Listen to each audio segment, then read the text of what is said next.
بعد الكفر ما فيه ذنب وملامه للي يسب المصطفى ويتباهى من حلها الكافر تعمد حرامه النار عن طوبى بكفرها تزوج يا سيدتي. لكن المجتمع يا سيدة مها، والله هذا نحن نعرض ما هو من هي السيدة خديجة بنت خويلد، نعرض ما هو الإسلام بسماحته، بانفتاحه، بقدرته على التأقلم مع في كل زمان ومكان. وفي كثير مرات أقول والله لو كان الرسول صلى الله عليه وسلم بيننا ليمكن لبعض المحافظين والمغالين قالوا يا رسول الله يعني اشدد عليهم قليلا. يعني في عليه ديبيت ثقافي، مش مجرد موظف يقلب. انا اعتقد انه لا يفسح وخلاص انتهى الكتاب. يعني ممكن يصير بيني وبينك مشكله والغيك، او اني ما احبك ككاتب، يعني قد اكون انا ما احبك ككاتب او والغيك ايضا، يعني اعتبارات سيئه. وبعدين لما يمنع وزاره الاعلام ربك ما يقواهم انه يمنع، خلاص منع يعني منع. لا أعتقد أنه من مصلحة الدين، وإن كنا الآن خرجنا عن نقاشنا، لكن لا أعتقد أنه من مصلحة الدين الإسلامي أن نصر على أننا لا زلنا نعيش في عصر الرسول والصحابة.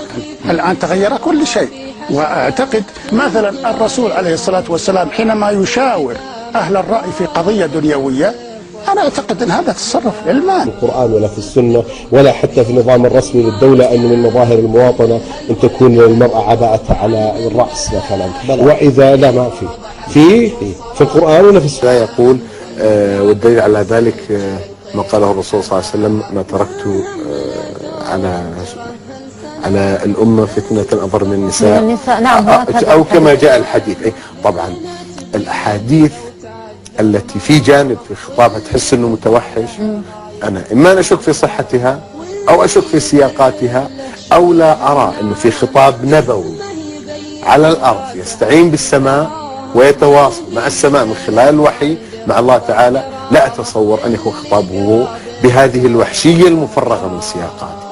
بعد الكفر ما فيه ذنب وملامه للي يسب المصطفى ويتباهى من حلها الكافر تعمد حرامه النار عن طوبى بكفرها بغاها. الله يجعل شلته في منامه وامراض جسمه ما يحصل دواها. سب الرسول اللي رفيع مقامه وابو لهب تابت يديه راض عقلت بمشية حمامة والناد يبغى مشيته ما لقاها. الرب وصفهم بمحكم كلامه بالنار واعدهم شديد النظارة. إن حارب الإسلام حناك عامة يلحق دين الجاهلين السفاهة من دم حب المصطفى واحترامه ومن الشرف والدين تكرم لحاها. الله يجعل حسركم والندامة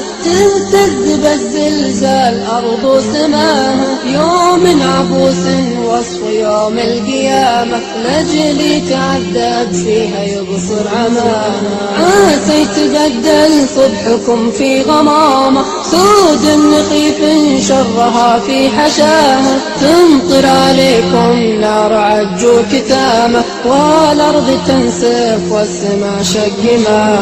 يخسف بكم ببيوتكم نار كامة هل ولدها المرضعة من بلاها. واللي فرض حج وصلاة وصيامه والكعبة بسجل طيرة حماها. ما همنا ثور ترهل سنامه المصطفى حبه هو اللي دعاها.